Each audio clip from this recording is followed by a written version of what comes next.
मी पहिल्यांदा सन्माननीय कुडाळ मालवण मतदारसंघाचे आमदार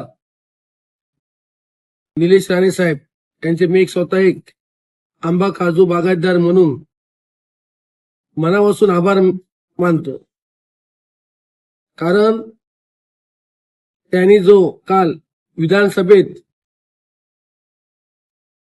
आंबा बागायतदारांच्या हिताचा प्रश्न उपस्थित केला आणि त्यांच्या त्या आक्रमक भूमिकेमुळे 12 तासाच्या आत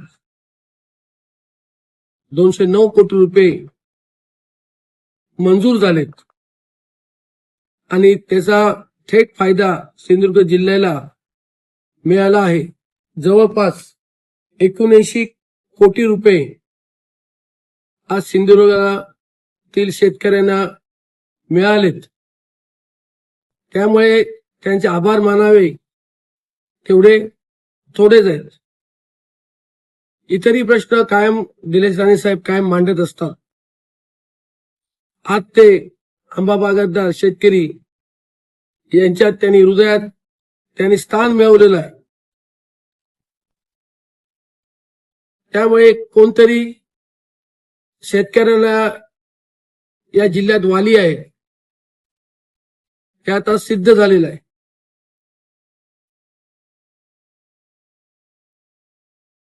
त्यामुळे मनापासून मी त्यांचे आभार मानतो। आज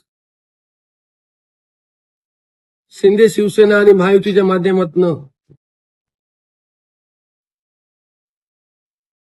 हे जे काही नुकसान भरपाई मिळालेली आहे ही पहिल्या टप्प्यातील आहे।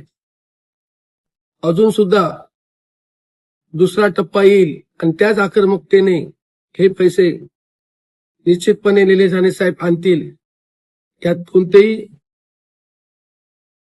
दुमत नाही। 30,259 शेतकऱ्यांना 1,37,251 शेतकऱ्यांना याचा फायदा होणार आहे। जिल्ह्यातील 1,37,200 जिल्ह्यातील 1,34,251 शेतकऱ्यांना याचा लाभ होणार आहे। एकूण 92,342 हेक्टर क्षेत्रावरील पिकांचे नुकसान ग्राह्य धरून मदत जाहीर करण्यात आलेली आहे।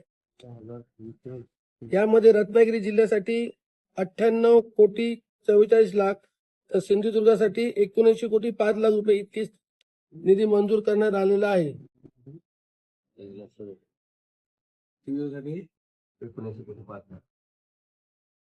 आणि 2013 नंतर अशा प्रकारची पहिलीच भरपाई सन्माननीय निलेश राणे साहेबांमुळे आपल्याला मिळालेली आहे।